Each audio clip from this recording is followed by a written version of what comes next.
What's good, y'all? We back with another video, and the other day they dropped some soft patch notes, I guess you can call them, for the Deep in the Night ranked mode, and now we got the official patch notes, so let's get right into it.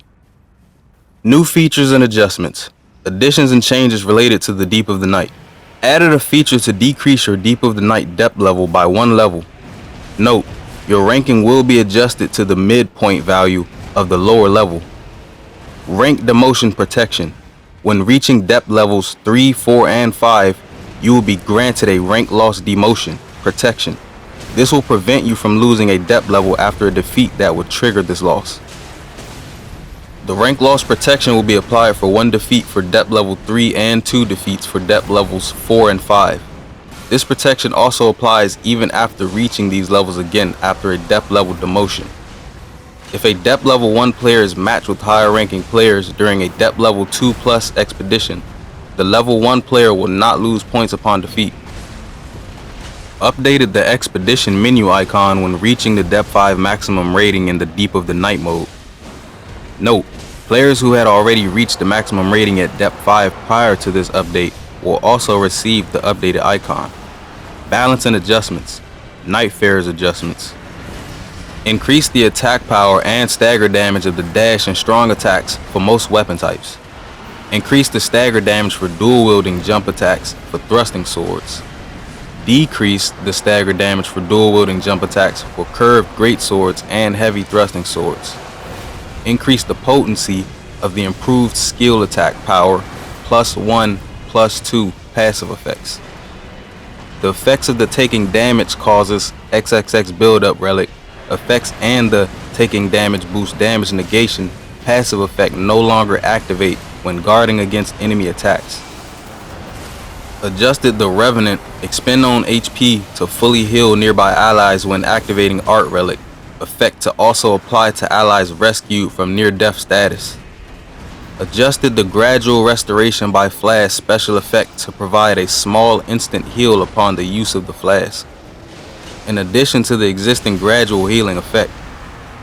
Adjusted the guard counter trigger holy burst special effect so that the explosion does not cancel the staggered state of enemies hit by the burst. Increased the amount of blood loss inflicted by the wilder character skill inflicts blood loss depth relic effect. Extended the damage weakening duration of the raider hit with character skill to reduce enemy attack power depth relic effect. Decreases the poison amount applied by the Iron Eye character skill, inflicts heavy poison damage on poison enemies depth relic effect. The damage dealt to poison enemies when hit by the skill is now based on their remaining HP. Adjusted the balance of the effect amount for depth relic effects. Revenant increased max FP upon ability activation. Combat and enemies balance and adjustments. Reduced the HP of the night boss version of Ancient Dragon, the Duke's Dear Frazier, Tibia Mariner, and Great Worm. Made Valiant Gargoyle easier to stagger and reduced its HP. Reduced the resistance to poison, rot, and blood loss status ailments of Falling Star Beast and full-grown Falling Star Beast. Reduced the HP and attack power of Maris Fathom of Night during an Everdark Sovereign Augur expedition in Deep of the Night mode. Bug fixes and improvements. Fixed a bug where the follow-up wind vortex attack of Solaria's Woe skill would not hit enemies after the weapon part did. Fixed a bug where the effect of the Crimson Whorl bubble tier item could reactivate after expiring under some conditions.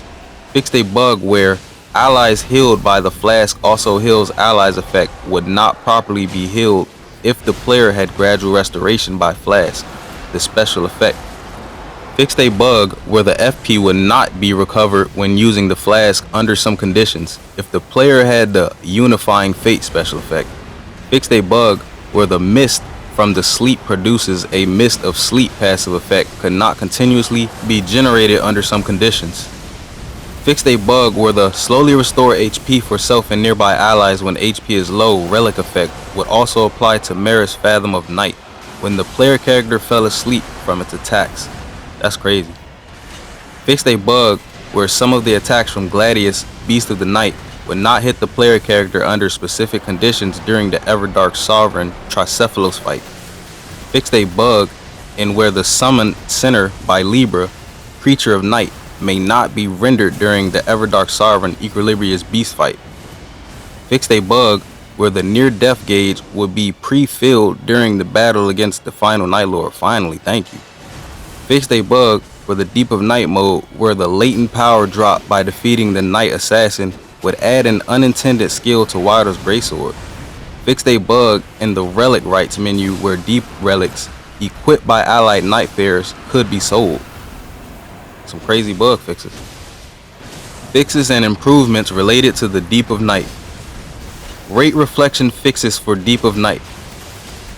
We have identified the following issues with the Deep of Night ranking calculations. Ranking changes not being correctly applied after the end of an expedition. Ranking changes being applied cumulatively with the ranking changes of subsequent expedition.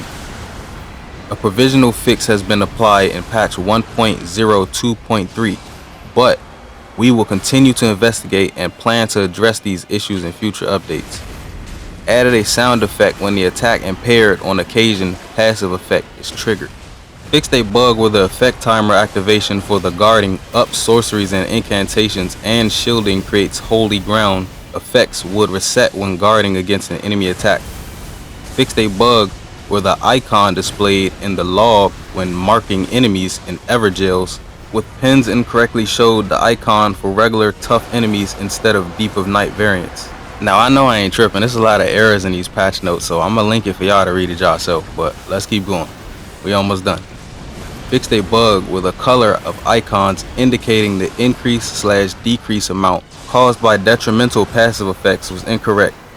Fixed a bug where unique armaments did not appear in the Sorcerer's Rise Untold Power. Fixed a bug where the number of scarabs appearing as variants in the Shifting Earth Noclatio, the Shrouded City, exceeded expectations. Fixed a bug in Shifting Earth Rotted Woods where some graces were not displayed on the map when missing the map information. Fixed a bug where the skill attacks enhanced by the Raider hit with character skill to reduce enemy attack power depth relic effect that would make enemies flinch when hitting them would fail to do so. Well, that's all folks, that's it for the patch notes, and if you're still watching at this point, drop a sub for me if you haven't already, and I'm gonna catch you on the next one.